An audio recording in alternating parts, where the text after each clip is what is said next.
लगता है कि कुछ समय के लिए भारत की फाइनेंस मिनिस्टर निर्मला सीतारमण जी की बॉडी में जयशंकर सर की आत्मा आ गई थी, क्योंकि अमेरिका की धरती के ऊपर बैठकर अमेरिका को बैश करने का काम तो अभी तक जयशंकर सर किया करते थे।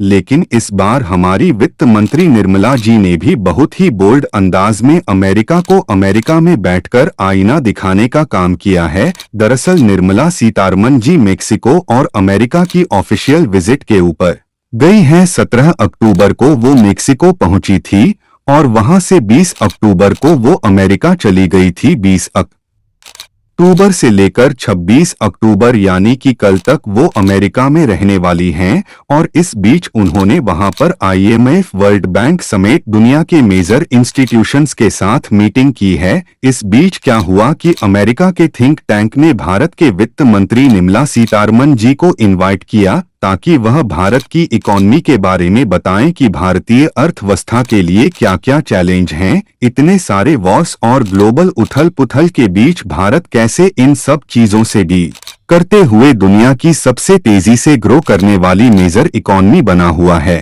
इस थिंक टैंक का नाम है the centre for global development और यह अमेरिका और ब्रिटेन बेस्ड है। पिछले कल निर्मला सीतारमण जी जब the centre for global development के मंच के ऊपर इवेंट को संबोधित कर रही थी, उस समय उन्होंने भारत की ताकत के बारे में खुलकर बात की थी। निर्मला सीतारमण जी ने कहा कि आज इस समय भारत की प्राथमिकता में दूसरे देशों के ऊपर डोमिनेंस या दादागिरी दिखाना या थोपना नहीं है। एक मायने में हम इस समय दुनिया का सबसे बड़ा लोकतांत्रिक देश है। दुनिया की सबसे ज्यादा पॉपुलेशन भारत में रह रही है, इसलिए भारत बस अपना इन्फ्लुएंस बढ़ाना चाहता है। हम दुनिया के ऊपर अपना प्रभाव डालना चाहते हैं। इस समय दुनिया में हर 6 व्यक्ति में से एक इंडियन है, इसलिए जिस तेजी से भारत की अर्थव्यवस्था ग्रोथ कर रही है उसको देखते हुए दुनिया का कोई भी देश भारत को इग्नोर नहीं कर सकता है। किसी भी देश के लिए भारत को इग्नोर करना यानी कि नजरअंदाज करना काफी मुश्किल होगा। निर्मला सीतारमण जी ने आगे कहा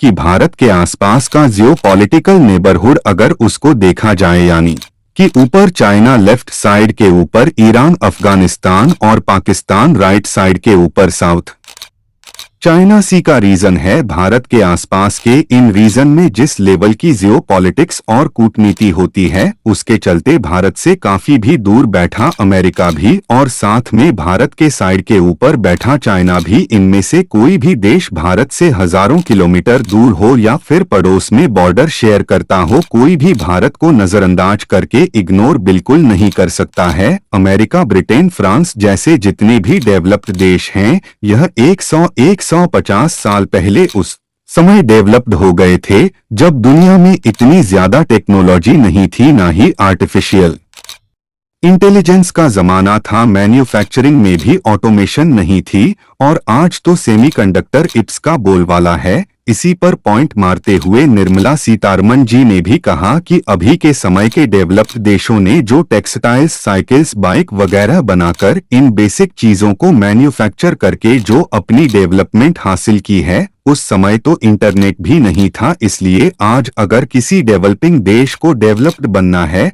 तो वो पुराने वाला रास्ता अवेलेबल ही नहीं है जिसमें बेसिक चीजें मैन्युफैक्चर करके ही डेवलपमेंट हासिल की गई थी। आज की डेट में स्मार्ट गैजेट्स हैं, आर्टिफिशियल इंटेलिजेंस का जमाना है, इसलिए डेवलप्ड देश बनने के लिए आज की डेट में अब ज्यादा मेहनत करनी पड़ती है। साइकिल, बाइक्स या टेक्सटाइल इंडस्ट्री से डेवलपमेंट हासिल करना ना अब पूरी तरह से इम्पॉसिबल हो गया है। निर्मला मैम ने यहाँ पर इनडायरेक्टली कहा कि आज के टाइम में डेवलपमेंट हासिल करने के लिए सभी देशों को ज्यादा मेहनत करनी पड़ती है इन कंपैरिजन टू अभी के डेवलप्ड देश जिन्होंने कम मेहनत के अंदर ही डेवलपमेंट हासिल कर ली थी। इसके साथ ही निर्मला सीतारमण जी ने IMF के ऊपर भी बोला और उन्होंने कहा कि भारत के पड़ोस में कई सारे देशों की मदद के लिए IMF से पहले भारत पहुंच गया था। मदद करने की ड्यूटी IMF की थी। लेकिन उनसे पहले भारत ने बिना कोई कंडीशंस लगाए हुए IMF की तरह बिना किसी शर्त के कई सारे देशों को फाइनेंशियल सपोर्ट भी दे दी, आर्थिक मदद भी कर ली और भारत उनके रेस्क्यू के लिए पहले ही आ गया था। खैर, वैसे अगर आपको भारत के फाइनेंस मिनिस्टर के तौर पर निर्मला सीतारमण जी के काम के